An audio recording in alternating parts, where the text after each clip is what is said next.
This episode of the Indy Boys Racing Podcast was recorded on March 21st, 2022. So if there's any news that we missed in this episode, then we're sorry about that. Also, as in every episode, there is a trigger warning, and it's for slightly mild language that may or may not be used. So if that's going to easily trigger you, then watch the episode with caution. And other than that, thank you, and enjoy the episode. And we are back. An incredible weekend of racing, everybody. Great weekend. F1, Cup, IndyCar, Xfinity, trucks. It was a full weekend of racing, and we are going to talk all about it. My name is Tristan Grider. Welcome to the Indy Boys Racing Podcast, joined with, as always, my co-hosts, Daniel Chaney and Justin Cox. How are we doing today, boys? Great. I'm about to go to North Carolina tomorrow, so that's going to be fun.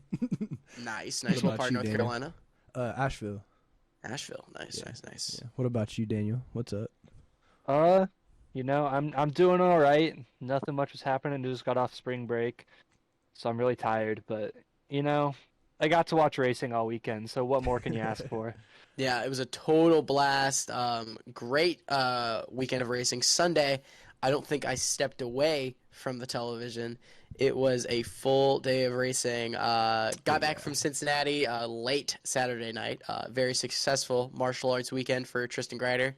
As you can see, we added to the wall. We took the gold, boys. We had took to the start gold. had to start a new wall. I may or may not have won regionals. Yeah, it was a pretty solid weekend for me. But let's go ahead and enough about martial arts. This isn't what this podcast is about. Let's go ahead and transition into some motorsport media. All right, so Motorsport Media today. Let's go ahead and fly through news because we have a lot of stuff to talk about. Oh, yeah. We're going to start with the big NASCAR news that dropped early last week. Hendrick Motorsports and NASCAR have announced that they are in pursuit of a Garage 56 entry at the 24 Hours of Le Mans. What the hell? I mean, that came out of nowhere. Obviously, the 24 Hours of Le Mans is one of the most prestigious races in the world, and it's super cool that NASCAR and Chevrolet and Hendrick are going to be making an entry, and it will be a next-gen car. They're going to mod out a next-gen car and see how it's going to go. No words of who the drivers are going to be, but if I had a prediction, one of them will be named Kyle Larson. Yeah. So, going to be knew super that. cool to see Hendrick in Le Mans. I mean, literally, that is super cool. Obviously, most people, if you aren't a motorsports fan, a lot of people found out what the 24 Hours of Le Mans was through the movie Ford versus Ferrari that came out a couple years ago. And so it's really cool to see a NASCAR team that is going to be racing at Le Mans this year. So that's pretty dope. I think it was the last time. They did do it before. It was like 1973 or something like that. I can't remember what year But it was. forever ago. Yeah, I mean, like forever ago. Not in the Literally modern forever era. ago. Not in the modern era. But Yeah. So Yeah, almost 50 years ago at this point. literally super exciting. And then other minor news, not minor news, but bigger news, not as big as Le Mans.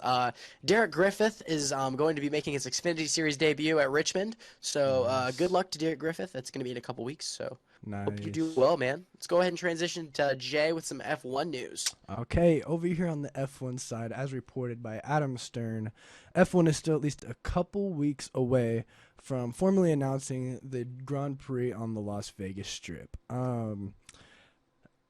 They're trying to get everything all wrapped up, all the logistics and stuff and all that, and it is still tentatively set to run in 2023, so they're not waiting to do it. They're getting on it as soon as possible.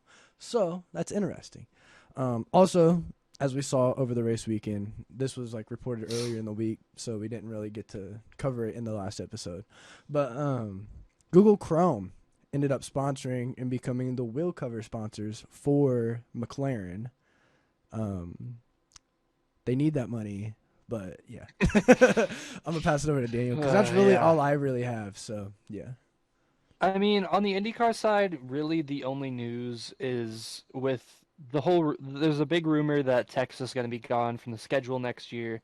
And so the main rumor at this point is that the track that will be replacing it will still be an oval. So you guys can take a deep breath. It'll still be an oval. And the rumored destination is going to be the Milwaukee Mile, I love which that track. So I think is a good. I think it's a good idea. It's a good track. Good track for IndyCar especially. yeah, It's in the Midwest, which IndyCar really likes to stay in that thrives kind of in. Midwest market for the most part. So I think it'd be a good idea, but obviously we'll get a little bit more into that when we get into our race reviews. But yeah, that's about all I got on the IndyCar side. Yeah, so Alright. quick news, because we have a lot of racing to talk about. Let's go ahead and start with some F1. Jay, take us through the first Grand Prix of the year. Okay, what a race this was all around. Very entertaining, very great racing. I love this new car. It kind of seems slow in some areas, but that could have been camera angles and stuff. But I liked it, though. It was really good. I wanted to start off with qualifying.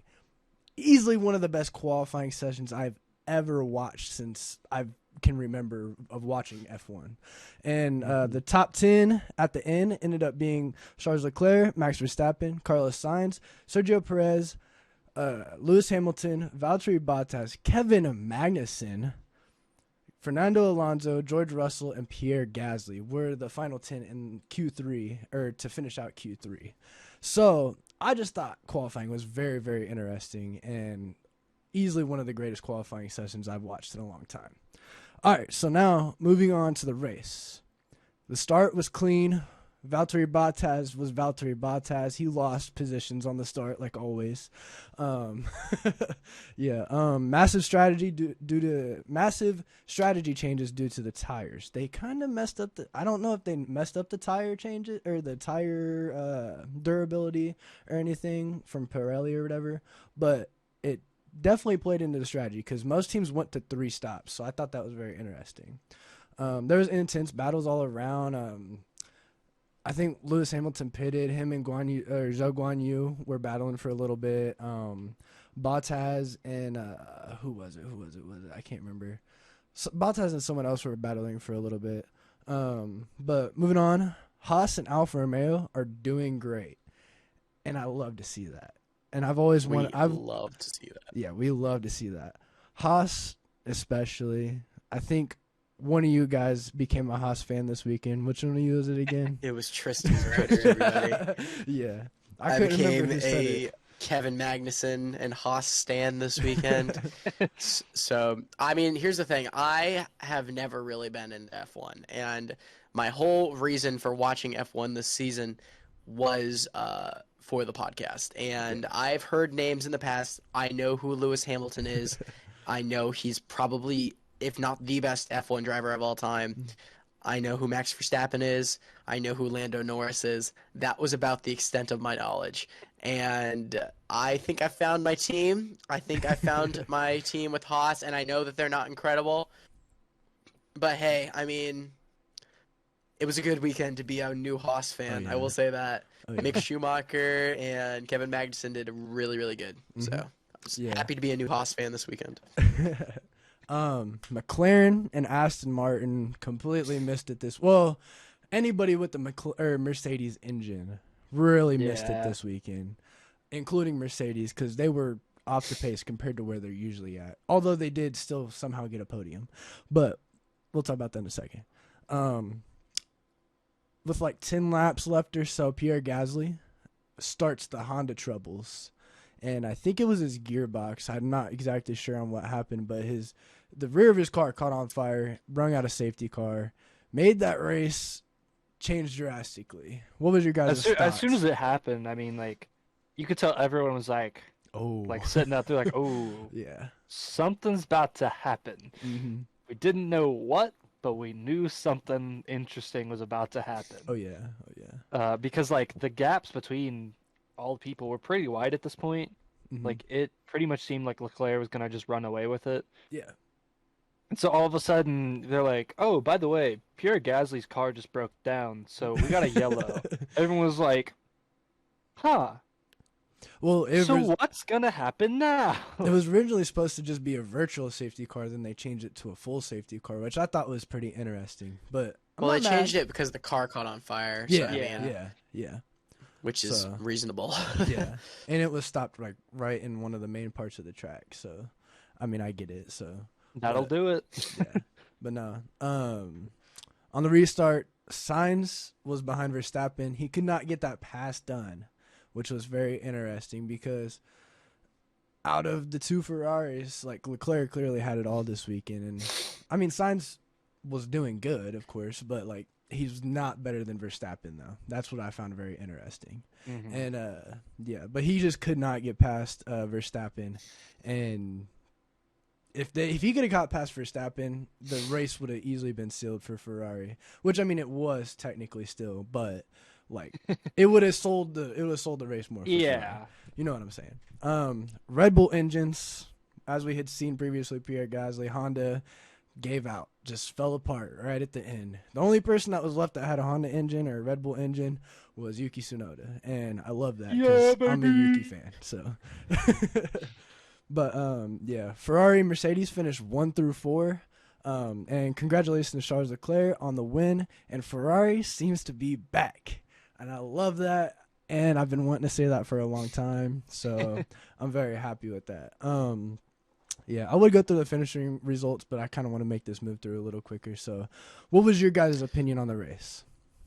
I have never watched an F1 race to its entirety. I've watched little bits and pieces. I watched the end of the championship race last season. Yeah. I have obviously watched COTA, like parts of it over the last couple of years. I've never watched one to its entirety. Yeah. And I started on lap 1. I watched the clean start. I thought that it was pretty clean in the beginning, and I watched the entire race, and it was interesting. I thought it was a good race overall. Very clean racing.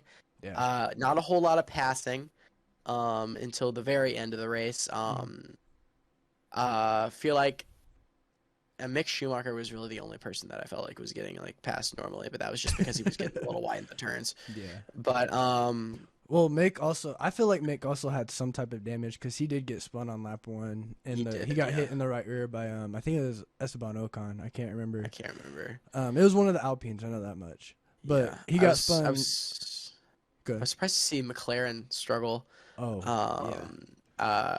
Just because like we've always from what I've heard, McLaren is like a pretty solid team overall. But yeah, cool to see Kevin Magnussen, who was announced to be a F1 full-time last week, get top 5. I love it. Like, the hell? Like, I was like, cool. I'm a Haas fan now. And go ahead, Dan. So, I just want to say, so this is tying into kind of like the IndyCar thing, but I saw about a week ago when when this was when testing was happening and K-Mag was like topping the speeds for testing. I believe it was Marcus Ericsson. He tweeted something out and he was like, hey, just want to let y'all know Kevin Magnussen is at the top of this like the leaderboard for the F1 testing. But when he was testing for IndyCar at the Sebring tests, and he was in the 10 car for Chip Ganassi Racing, which won the championship last year, by the way, basically same car, he was last in total time.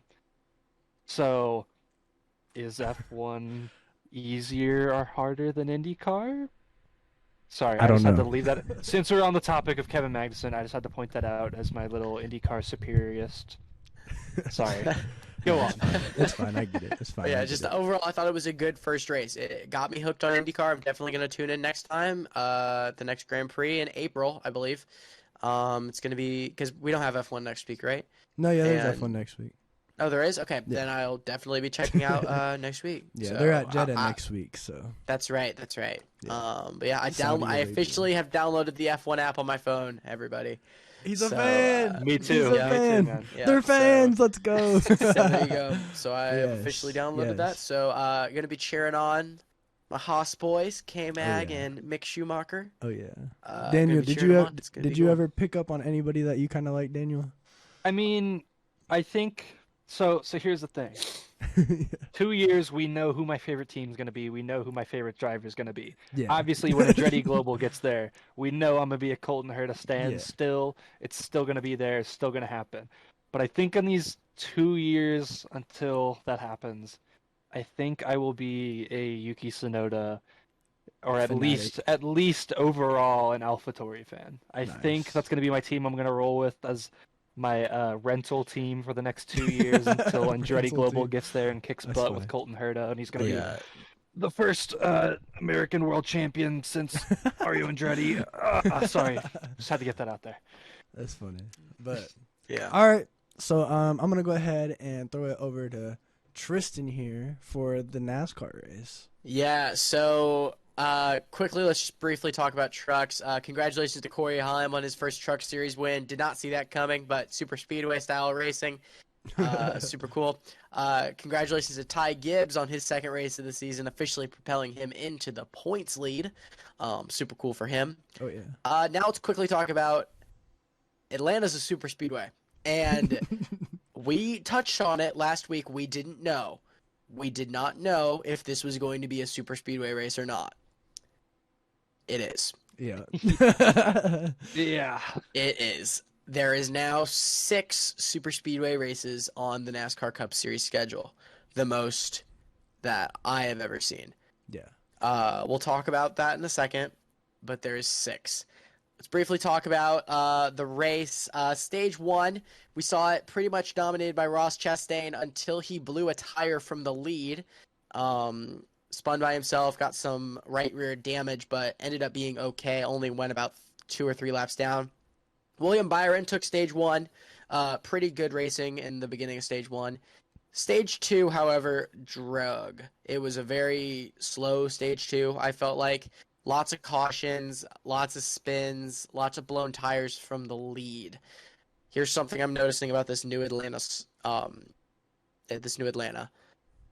The lead driver is having to do a lot, and it's putting a lot of wear on those tires, and it's causing not 1, not 2, but 3 drivers we saw in the 500-mile race blow a tire and wreck from the lead. Ruined 2 of those guys' day. Those 2, of course, being Tyler Reddick and Ricky Stenhouse Jr. Mm-hmm. Tyler Reddick, again, blows a tire from the lead. Second time we've seen that this season. And Ricky Stenhouse. I don't want to talk about it. And Ricky Stenhouse wrecks from the lead for the second time this season at a super speedway race. And, again, wasn't his fault. So, yeah, has Ricky Stenhouse caused a wreck this season? Or am I just, good for Ricky. But, kind of sucks because both those cars were fast. They were really tuned. Chevy dominated this race, and I think it's very clear that Hendrick is the team to beat this season. Yeah. And Hendrick's back. I mean, we've been saying it the last 2 years. I mean, Hendrick won half of the races last season, and that was mostly with one driver, so. For real. And the last 2 seasons, they've won the championship. I know Toyota had it for a couple seasons, but, it's not there no more. Hendrick's back. Stage 2 went to Ryan Blaney after a Ricky Stenhouse spin, so he really didn't win the stage. He just kind of lucked into it. Yeah. So congratulations to Ryan Blaney on it. I think this was his 4th stage win on the year. Through 5 races is pretty damn good. Not bad. Now it starts getting interesting, okay? We're in Stage 3, the 3 cars that are up front. We have William Byron. We have Bubba Wallace, and we have Ross Chastain. It stayed that 1, 2, 3 for a hot minute. And they're running around. They're running all the laps. We get a caution with 12 laps to go. Very hard crash for Cody Ware. Good to see that he walked out of that car okay. Sure. One of the harder wrecks I have seen in the Cup Series in a while. So good to see him walk out in his own power. Last 12 laps, pretty clean racing. It was clear. I really thought that no one was going to get to William Byron without help. And we're coming to the white flag. Chastain gets a big push. Bubba goes down, try to get the draft. Chastain, with too much of a head of steam, didn't want to wreck Bubba, so, got out of the way.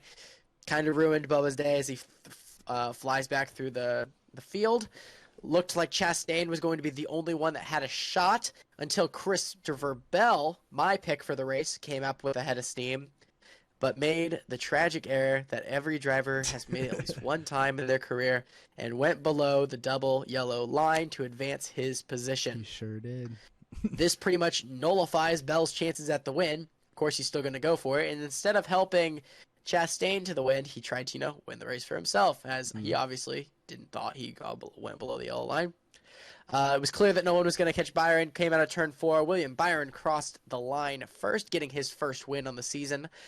Third Hendrick Motorsports win with a third different driver this season.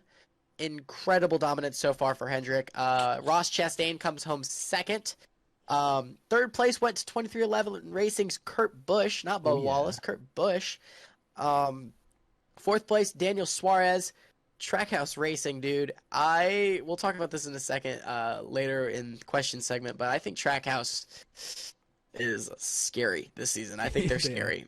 And fifth place, rounding out the top 5, was a very strong racing finish. I'm blanking on who it was. Corey LaJoy. It was Corey LaJoy. That's right. I don't know why I was blanking.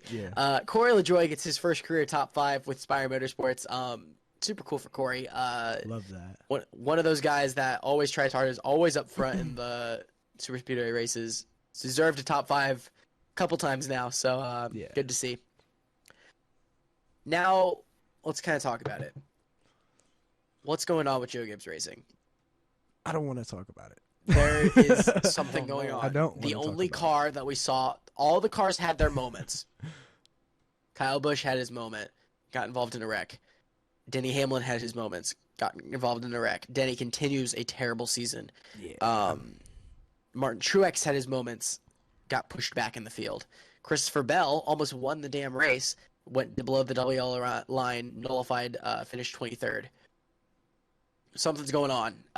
Gonna go through the quick driver standings just based on points. Leading the points right now is Chase Elliott, the only Hendrick driver without a win, but he's leading the points right now. Up by 7 points in the just driver standings to Joey Logano. Then we have Chase Briscoe, William Byron, last week's winner, in 4th. 5th place, Kurt Busch. 6th, Ryan Blaney. 7th, Eric Almirola. 8th, Truex. 9th, Bowman. 10th, Chastain. 11th, Kyle Busch. 12th is Kyle Larson, last year's champion. 13th, Suarez. 14th, Harvick. 15th is Reddick. 16th is Keselowski. Rounding out the driver standings in 17th and 18th is Cindric and Wallace. Now in the playoffs, pretty similar. I'm just going to name them off the top 16. Elliott, Byron, Briscoe, and Bowman, Larson, and Cindric are the main guys. So in order: Elliott, Byron, Chastain, Logano, Bowman, Blaney, Kurt Busch, Kyle Larson, Austin Cindric, Truex, Almirola, Chastain, Reddick, Suarez, Kyle Busch, and Kevin Harvick. 4 guys that are outside of it right now: Keselowski, Bubba Wallace, Jones, and Buescher. Some surprising names that are outside the top 25 in points: Denny Hamlin, Cole Custer, and Christopher Bell.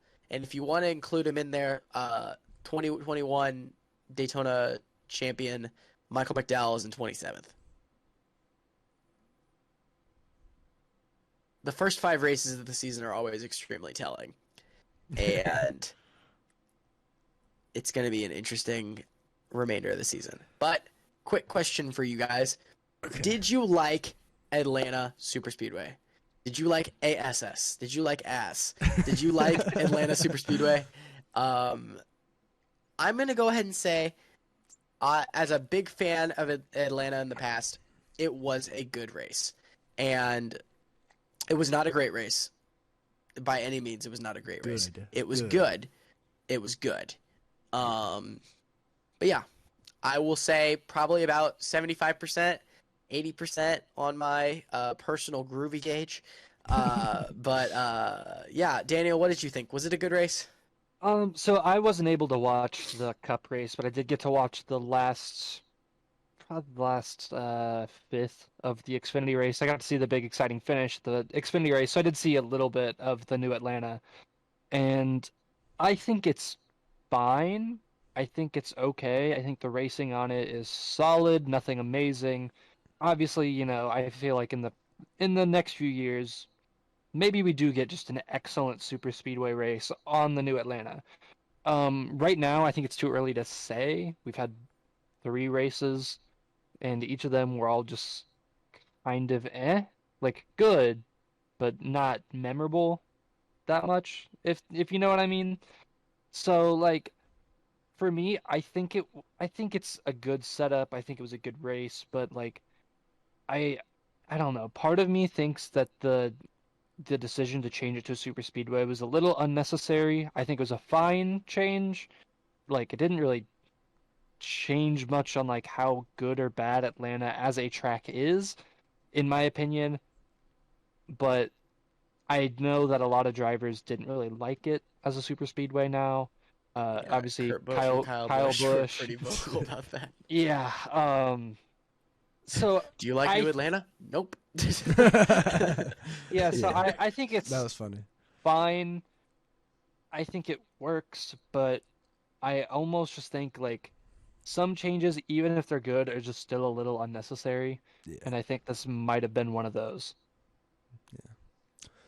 Jay, how was this race? Was So- it good? I am a personal fan of plate racing. Like I love plate racing. Anywhere anywhere I can play it, do it, watch it. Now, I'm not gonna sit here and say that I enjoyed them changing Atlanta because I felt like it was one of the better mile-and-a-half tracks that we had on If the not schedule. the best mile-and-a-half not track the that we had on the best, yeah. schedule. Right. Now, I'm not gonna sit here and completely fire missiles upon who is it? SMI. Yeah, SMI. SMI. And Marcus say like Smith. it was a bad idea, and it wasn't. It was actually a very good idea, but I feel like some of the execution was bad. The first thing they should have done, the track needs to be bigger, not like lengthwise, like the width of the actual track needs to be wider. Mhm. Because if you look at Daytona or Talladega, I think it's like a good 20 feet. You can go. bigger. You can go 4 wide into those turns. It was Yeah. hard to Yeah. get 3 wide. Yeah, I mean, they went 4 wide one time, and it caused a big accident. yeah, They and got to figure that out. yeah, and like that's one of the biggest changes that needs to happen. The track needs to be wider. Now you can do it and get away with it at Daytona, but that's because the turns are a lot longer. At Atlanta, the turning radius is a lot shorter, so that makes for handling to be a little different than it would be at Daytona, because you're driving on a mile-and-a-half track at 180 miles an hour in a pack. So it's a little different than Daytona if you think about it. Now the banking makes up for that, but the turning radius of the actual turn makes the cars handle a lot different than they would at Daytona. And the width of the track just needs to be completely different. It needs to be wider. That's my biggest complaint about the whole thing. But the racing, out of all 3 races, I gave the trucks and Xfinity like a 6.5, 7.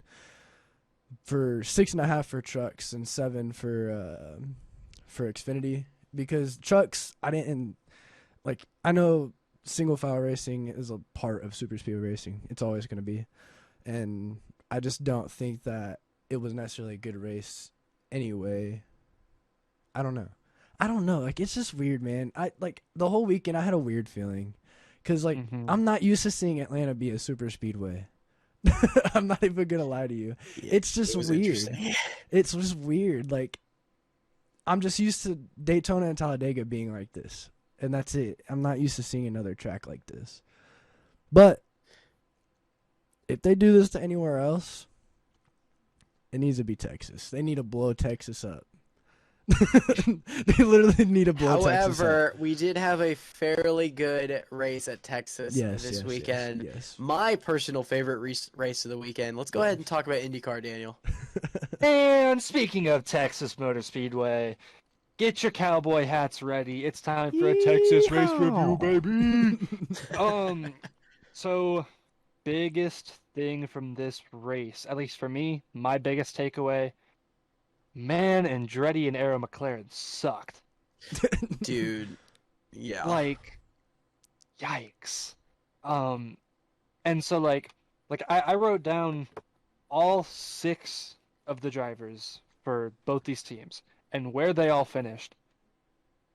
Finishing in last, P27, was Alexander Rossi, who is typically known as like kind of, at least as of last year, was Andretti's probably second tier, like right behind Colton Herta, probably second best driver in terms of like how they typically perform.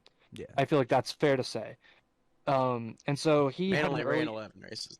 The man only did 11 laps. yeah, he had an early penalty because right at the beginning of the race, he jumped to the start and just decided to pass people Yeah. before they crossed the finish line. I know he wasn't the only one to do it, but he was the one that initiated it. Don't really know what he was thinking. I know they interviewed him after he pulled his car back into the pits, but I don't really know why he did that. I don't know if it was just to see if he could get away with it, but he did it. He didn't get away with it. He got penalized, and and it wasn't a drive-through penalty. It was just a penalty to just give up the spots that he took, and so he did that involuntarily because his car stopped working.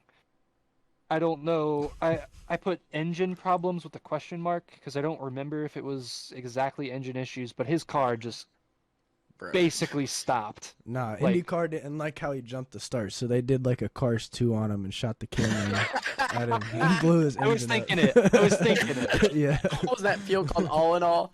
I think it's what it was yeah, called. all in all or something like that. Oh, yeah. it's funny as hell. We're like in Andretti all. Already all. But yeah, so he finished in last, and then finishing second to last in P26 was Roman Grosjean. I don't remember exactly what happened, but I want to say it was something similar. Yeah. It was some internal car issue, and he just had to retire the car early. It wasn't a big wreck or anything. He just happened to have some Andretti bad luck that we've seen last year, and we're starting to see again this year. And then in P24, so they skipped a position. They didn't go for the full bottom of the Bottom grid four. sweep. But Devlin DeFrancesco, who wrecked out and probably should have wrecked out about 3 or 4 times. Devlin took out the. Okay, I'm Man was officially on a just want to let you know. rampage. I'm officially not calling it Sadoed anymore. I'm calling it Devlin because that man took out way too many cars this weekend. Yeah. He But- took out Sato, Kirkwood, And then Rahal. Elio and Rahal. Elio. I mean, Mhm. come on.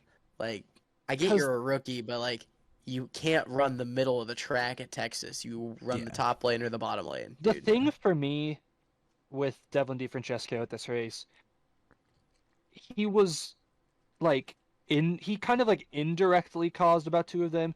Really, the only one that he directly caused was the one that he got caught up in, which was the Graham Rahal and Elio Castroneves wreck, because he just pushed Threw it in there too much. He was like, you know what? I'm gonna try to pass Rahal and Elio.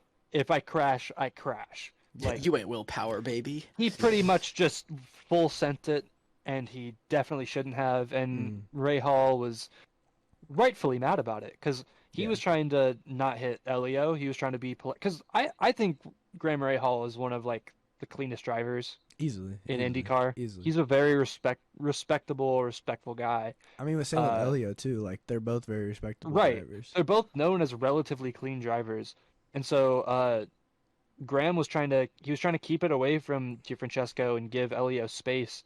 But there's only so much you can do at Texas Motor Speedway when you can basically only run about 2 1 lanes. 3/4 of a lane. Yeah. Like, you can run 2 lanes, but can you really? I know Hey. they did a decent bit at this race, Yeah. and that's why the race was so good, because they kind of were figuring out what they can and can't do at Texas, based on the past. Like, everyone's like, Yeah. you can't run 2 lanes. PJ1 equals bad, and yes, still bad, but they figured a way around it for the most part. And I thought that the drivers that they interviewed after after wrecking out, they were like, "Can't pass here," and I was like, "We saw it passing throughout the entire race. Maybe you couldn't pass, Right. but we saw lead changes at the A front. decent bit. Like Ericsson led, Power led, McLaughlin and Newgarden obviously led." VK. VK led. VK charged through the field and led, and then we Yeah. saw Carpenter and Malukas lead over Like 11 over laps. green flag pit And stops, I think. Kalamila. And Kalamila. Yeah, and Kalamila led. So congrats to Malukas and Ilott for leading their first Mhm. IndyCar laps. I thought that was pretty cool. Oh yeah. But lots of leaders at an oval, which we don't see. And yeah, I don't know what they were really talking about with can't pass Texas, because I saw a lot of passing. Obviously, I think that's just a general thing with Texas. Texas, it's harder to pass because of just how narrow you have to drive it. So I get that. But yeah, there were more passing than usual in this race, Definitely. which obviously, very, very good thing. We'll get into that later. Continuing to just see how Andretti and Arrow McLaren just were pretty bad. Felix Rosenqvist, who qualified for the pole position, looked very good. Ultimately just kind of fell off due to pits, and did he get caught up in a caution? He had a toe link break, I think. Yeah, when that Oh, Di Francesco caution happened, I think like some debris messed up the toe link or something. Right, I'm pretty sure right. that's what happened, because there was no other explanation for it messing up. Right. Because he was right behind that crash. So Yeah. So he finished P21, and then Pato O'Ward finished P15. Pretty much just an uneventful day for him. He retired pretty early, or not pretty early. He lasted most of the race, but he retired before the race finished. 2 or 3 laps down, I think. Yeah. Yeah. And then the only driver of these 6 drivers from both teams to finish the race was Colton Herta in P12, which And again he was still a lap down. Like, yeah, there wasn't and he was behind. Like, so they just struggled, and I know Herta's had to do mostly with it was a pit crew issue. He went in for the pit, and he was in the running. I believe he was like 5th or 6th at the point. He was very much a contention for the win, and then he went for the pit when all the other leaders pitted, and what was supposed to be like a 10-second pit turned into like a 20-second pit because the front left tire, the guy putting it in, the tire gun, wheel gun, it just got stuck on the wheel. yeah. And they just couldn't get it off for a hot second. And so basically once that happened, the announcers were like, well, there goes Herta's chance. Like, because this race was just so competitive. Colton Herta! That's my favorite. That's my impression. Pretty much. They were Colton like, well, Herta! Colton Herta's out. Like, because when you have such a competitive race like this, and you have something like that happen that puts you back so far, there's no recovering, especially late in the race. And there weren't any cautions after that. Pretty much ruined his day. Okay, so now getting into like the actual how the racing was. Scott McLaughlin took an early lead in, I think, lap 2, lap 3. I think he let. he took it on lap 2. I think he let Rosenqvist lead like 1 lap, and then was like, "It's my turn."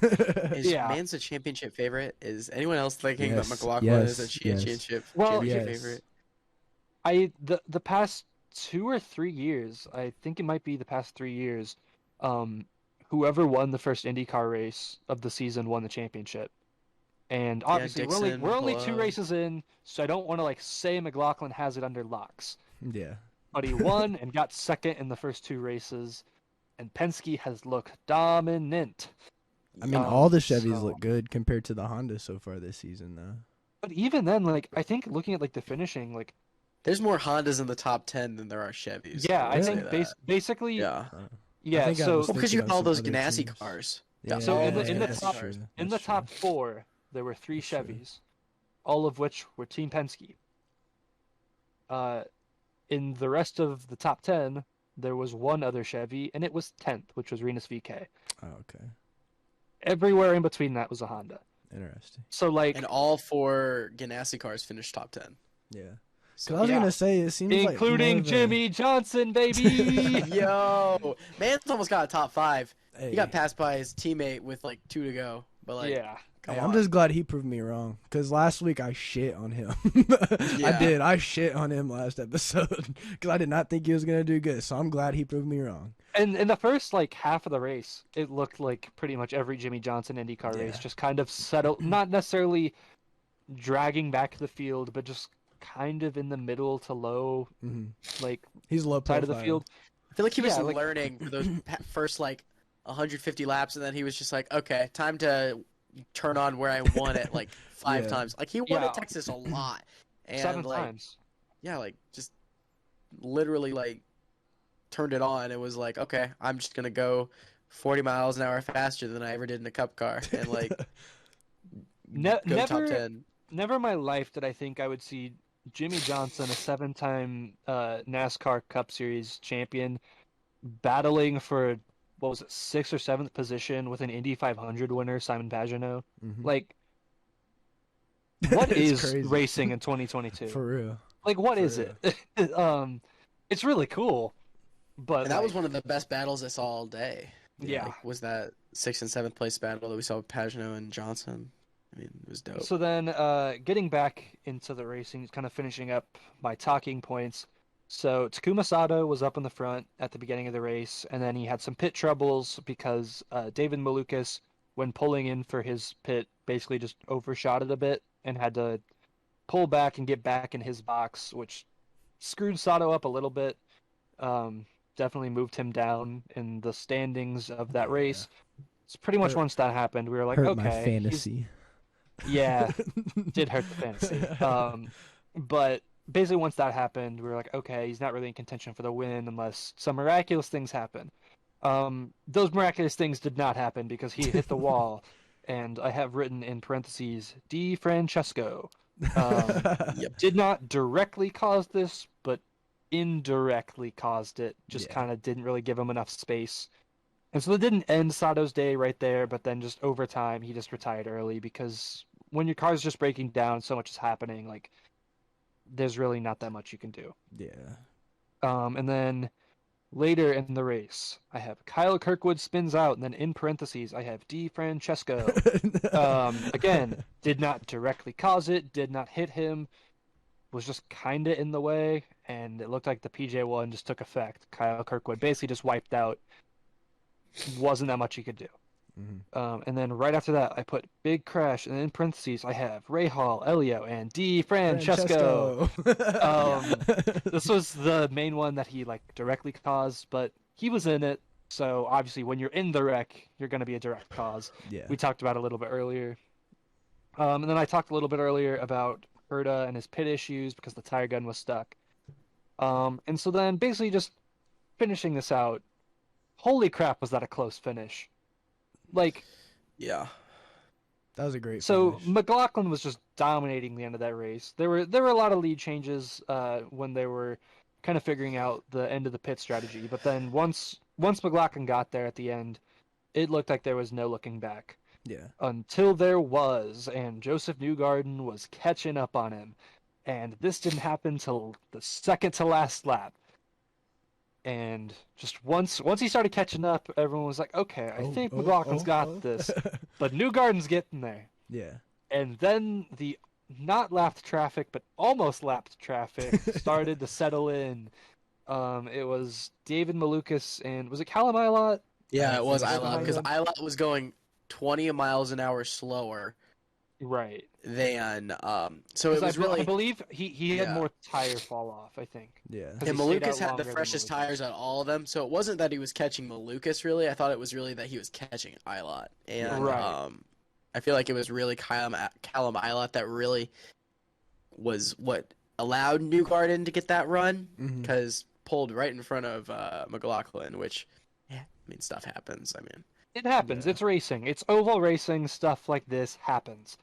Other things that IndyCar, happen. that's allowed. Other too, things that though, happen so- on ovals. Other things that happen on ovals. Joseph Newgarden winning, and that's Or- what happened.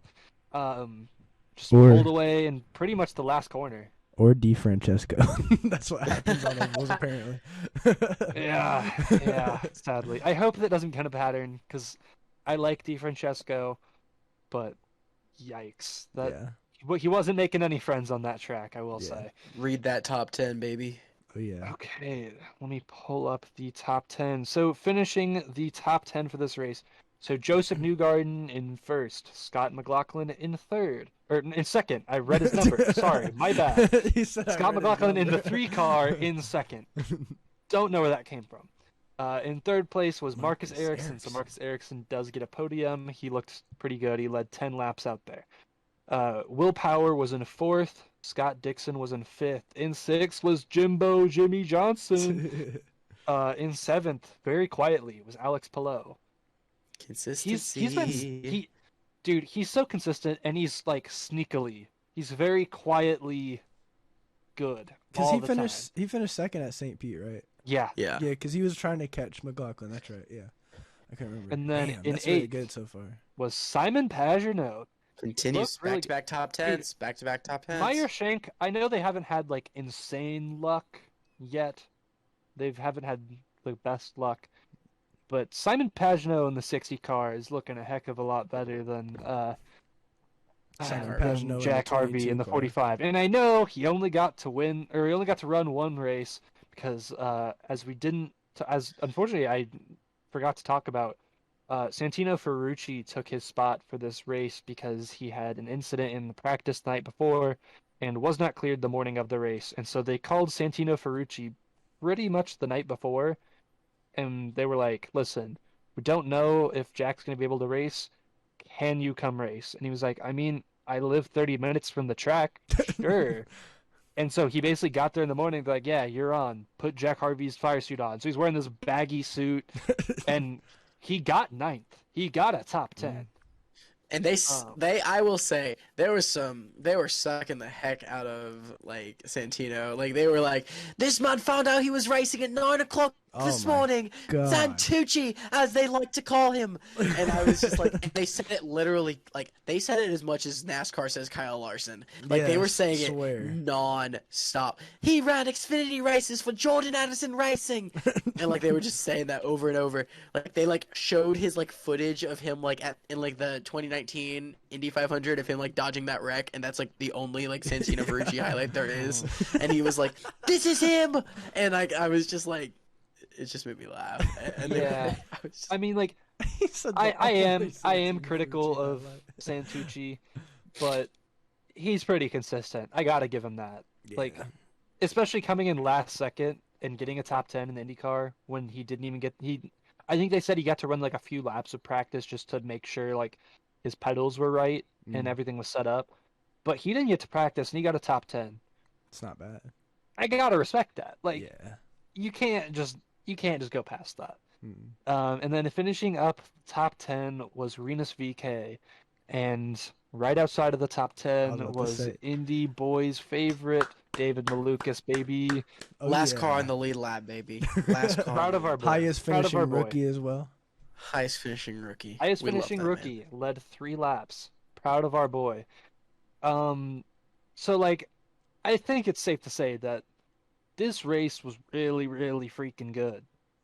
Like, am I wrong for saying that? No, bro. It was my favorite. I mean, come on. F1's like debut, it outshined that. It outshined Atlanta Super Speedway. Like, it's Texas. We're talking about Texas. And even Joseph Newgarden was like, I had fun at Texas. Yeah. Like, come on. Like, we've heard Newgarden, like, talk bad about Texas in the past. We've heard everybody talk bad about Texas. I still, if Texas has a hater, I'm one of them. I'm just saying. I'm just saying. This was my favorite race of the weekend, and I know Jay doesn't agree with me, but no. I'm not saying that. I just don't like Texas Motor Speedway. The race was great. Okay. The race was great. I just don't like Texas Motor Speedway. Because this was a damn good race, and this was a modern classic. Oh yeah, dude, for real. Coming straight to it. This was a modern classic. We're gonna be watching that finish. A lot. As long as Joseph Newgarden is racing for Team Penske, I think we're going to see that highlight probably once every race. And like, the class from his teammate, Scott McLaughlin, who was visibly heartbroken, where he got his first podium a year before. Second straight P2 at Texas. Second straight P2 at Texas. An oval win is coming in the future for Scott McLaughlin. And hey, what's the next oval win? I'm not saying he's going to win it, but what's the next oval track we going to? Indianapolis Motor Speedway. That's right, boys. The Indianapolis 500 it's creeping is right around the corner. And it's March 21st. As Jay said in the beginning of the show. But let me tell you, what is it almost? April. And what comes after April? May. It's almost May. It's gonna be May. I mean, come on, man. Like, It's gonna be May. We got to get our NASCAR and F1 appreciation out of the way before May, because once it hits May, I'm sorry to all dude, I'm listeners sorry, that y'all. like NASCAR and F1. We'll talk about it. We'll mention it. But May But is that's for IndyCar season. I'm sorry. It's IndyCar season. We are going to be having a lot of stuff going on in the month of May with IndyCar. Just letting y'all know. But yeah, that was Motorsport Media. Very, very long Motorsport Media section today. Let's go ahead and transition into our predictions for COTA next week and for some F1 racing, baby. All right, so let's go ahead and start with predictions for F1. Jay, go ahead and tell us where are we going this week. All right, we are going to Jeddah, the Saudi Arabian Grand Prix. And last year, it was a very interesting race with it coming down to Max Verstappen and Lewis Hamilton. It was the second to last, or was it second? Yeah, it was second to last race in the second to last race in the season last year. So it was a very interesting race, and now it comes in as the second race of this season. So I'm going to give my predictions, and I'll ask you guys my predictions for this weekend at Jeddah. I feel like I want to ride the Ferrari train, but I'm not going to say they're going to fall off or something. But I don't think a Ferrari is going to win this weekend. I'm going to give it. No, you know what? I'll say it's a Ferrari is going to win. I'll give it to Ferrari. Carlos Sainz is going to win this weekend. Ferrari is going to go back to back. Okay. Now my wild card is going to be George Russell.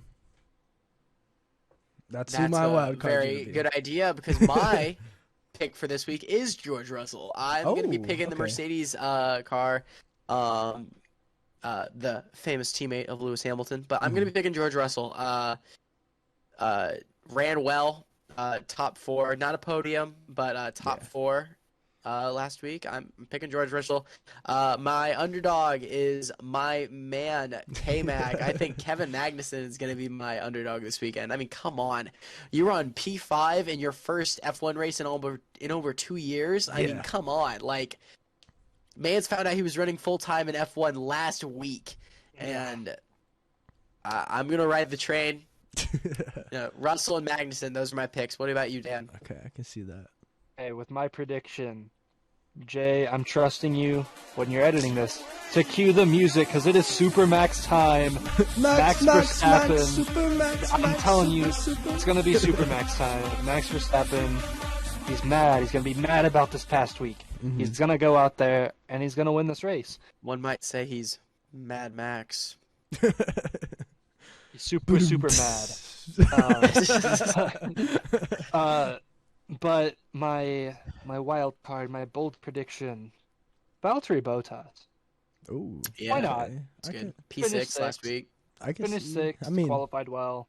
it's possible. Jeddah's not a very aero dependent track. I mean, yes, it is, but like it's more of a top speedish track because it's not really. It's not a technical track. Let me just say that. It's not a very Pretty much the technical highlight track. from Alfa Romeo. I will say that. The highlight of their pretty crappy day that they had last week. I mean, doesn't take much. Yeah. No offense to Alfa Romeo, but they're not, the most acclaimed team Yeah. in recent years. And I love that they finished. Zhou Guanyu, first points. Mhm. I will say that. I didn't mention that, but Zhou Guanyu, he got his first points finish in his debut. So that's great as well. So, but yeah. You don't see that very often. Mm-mm. Don't see that very often. Nope. I totally know everything I'm talking about with F1. Don't worry, I'm there too. All right, so we got our picks. Let's go ahead and let's talk about some COTA racing. One pick for trucks, one pick for Xfinity Truck Series. I'm going with a bold one here. There's no road course ringers left in the NASCAR Truck Series. Todd Gilliland was like the guy on road courses. Austin Hill, we saw win one last year. They are foregone. They are moved on in the series, which is why I'm picking Ben Rhodes to take it home this week at COTA. Ran extremely well at the Daytona road course. In the Xfinity Series, this is a bold one. This is very, very, very bold. The 18 car this week will not be driven by Trevor Bayne or by Drew Dollar. This week, it will be driven by the McDonald's man himself, number 23. Bubba Wallace will be in the 18 I didn't this know weekend that. at Coda. I didn't know that. Wow. Yeah. I'm picking Bubba. Interesting. You know, whenever he hops into a Xfinity car, he runs well. Last year with Hattori, we saw him run extremely well in the top 10 in Hattori Xfinity equipment, which Hattori Truck Series equipment is incredible. Hattori Xfinity equipment is not. So, I mean, Bubba's brought home top 10. He's not a road course guy, but hey, I could see him running well, maybe top 3. But yeah, he's my pick to win this week. Bubba Wallace in the Xfinity Series. Jay, Truck Series, Xfinity Series. Who you got? All right, trucks. I'm going to go with Zane Smith. Let's say Zane Smith. That's my boy. That's my boy. I think we're going to go with Zane Smith for trucks. I don't know who all is really good in trucks on road courses or not anymore. I knew when I was younger, but not really anymore because a bunch of younger guys now. Younger guys and girls, sorry. But Xfinity, let's go with... I think in Xfinity, I'm going to go with the Dinger. You got to go with the Dinger. Mans is tasting some wine over there. Let me tell you. You got to go with the Dinger. I'm going with the Dinger. I feel kind of stupid for not picking AJ Allmendinger, but like Bubba Wallace is in the 18 this weekend, and anything can happen when he's in good equipment. So that's true. There you go. Dan, who you got winning trucks and Xfinity at Coda? Okay, so in Truck Series, he's not a regular, but he is a team owner. I'm going Kyle Busch in the 51. That is my Truck Series. Oh, is he racing this weekend? Yeah. Oh, I didn't know that. I looked up the entry lists for both races just because I was like, there's gonna be one. Chris. Thank you. There's gonna be. I was like, I feel like these are gonna be ones where like some of those people that you don't typically see 100% of the time come out and race, can pull something off. Yeah. And then in Xfinity, screw it. I'm going with the man running the 92 car.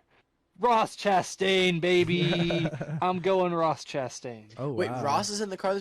Kyle Weatherman's not in the car? Is driving the 92. Huh. Then that car is immediately a winner. I mean, come on. Kyle Weatherman's been wheeling that car. Yeah. Like, come on. I mean, Mans has gotten three straight top 15 finishes. Now you put Ross the Boss in there, and it's... Shoot, yeah. It's in there. Like and part of me wanted to go with the name that I didn't even recognize, running the 88 for JR Motorsport or Junior Motorsports, and Miguel Paludo. Oh, Miguel Paludo is a road course. Ooh. Yeah, dude. I also want to just say that was my very close second option. So if he wins, I can half say I told you so. I mean, other guys that in Xfinity that I could definitely see bringing this home. Cole Custer's going to be back in that 07 for SS Greenlight. Scott Heckert is going to be in that 5 car for BJ McLeod Motorsports. We're seeing some other good road course guys. Sage Karam. Yeah, Sage is out there, yeah. I thought about going with my heart and putting Sage Karam, but I Josh Malicki. These are all guys that can run extremely well on road courses. Road course ringers, as they might say, Parker Chase. I mean, come on, it's Parker Chase. I mean, I don't even Parker Chase, guys. But yeah, it'll be cool. It'll be cool. All right, race of the week, Cup Series, 2 picks as we always do. I will pull up the entry list for you, Jay, to see if there's any road course ringers that you might want to see out of the thing. Rick Rowe Racing, Joey Hand's going to be racing in that 15 car this week. So that's really the only big entry. Boris Said's going to be in the 66. Andy Lally's going to be in the 78. Josh Balicki's in the 77. And the main man himself, Loris Hesmans and Team Hezeberg are going to be racing their second race of the season.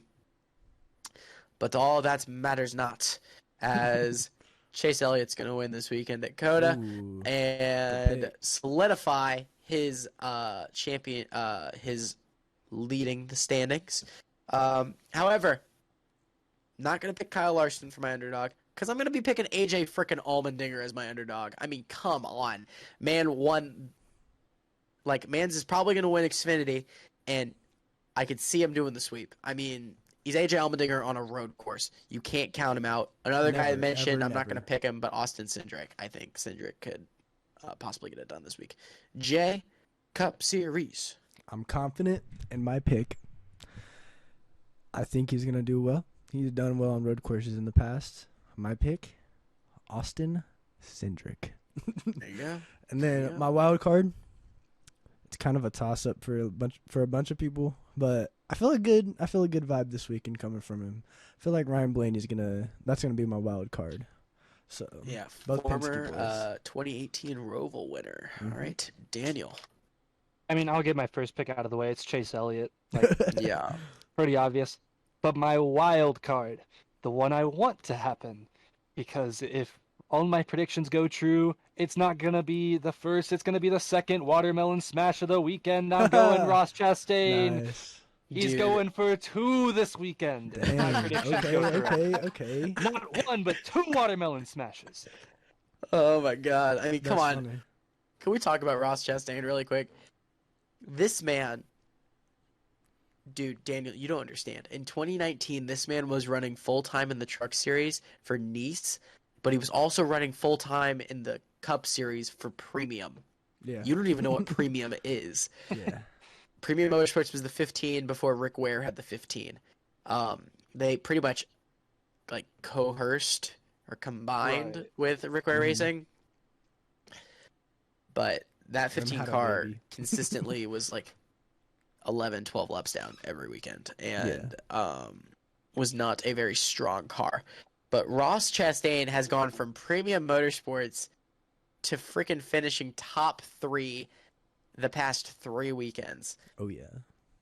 It's coming, and I don't remember if I put him in the playoffs, but if this man isn't a lock for the 2022 playoffs, I don't know what is.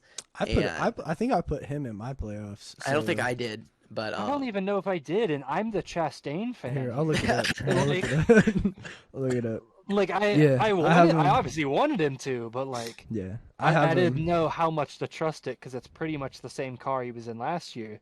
But you know what? He's proven me wrong. 3 straight top 3s. I think the Melon Man is going to get it done sooner than later. Tristan, Yeah, you have much sooner than Suarez. later. You have Suarez. I have Suarez. Yeah. Okay, well, as long as I have Suarez. Another car that will be qualifying this weekend, forgot to mention, Road Course Ringer, could be in contention. That 50 car is back this weekend. The Money Team Racing. Ooh. Kaz frickin' Gralla is going to be making his second start for that team. Kaz Gralla, Road Course Ringer, but he's going to be in TMT equipment. We don't really know what they can do. So, I mean, Daytona's not really a big tell of what they can do. Yeah. And obviously they finished the race, but it's also Daytona. So, I mean, this Yeah. should be interesting. So, yeah, that's what we got for predictions. It's going to be an interesting weekend. Thank you guys so much for listening to the Indy Boys Racing Podcast. Really quick, I just want to shout this out. Shout out to our very own Justin Cox. I mean, this man just made the most beautiful thumbnail that I have ever seen in my life. If you will just like notice this thumbnail, we're gonna put it out like everywhere. Like, dude, this is gonna be. I might make a poster of this like thumbnail. If we can 4K this thing, we will. This is a beautiful. It's endgame style. We wanted to make it kind of like a superhero vibe, and our very own Justin Cox slaved away at it. And the best part in the background is you can see Max freaking Verstappen is like has his head down like Thanos, Yeah. and it, like the chef's kiss. I mean, absolutely beautiful. Shout out to Justin Cox. But I appreciate you, fellas. I appreciate is there you. anything you guys have to say, Daniel? What you got? Anything to close this out? I don't have much to say other than shout out to the homeboy David Malukas, Yeah. That's our boy. Um, leading got all the rookies.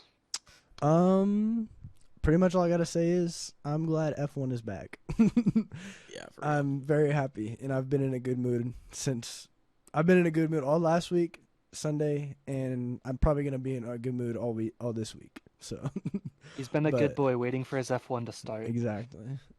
And all I gotta say is Daniel doesn't know who Boris Said is. Anyway, we're gonna close the episode of the Indy Boys Racing Podcast out. Make sure you guys follow us on Twitter and Instagram and TikTok at Indy Boys Podcast.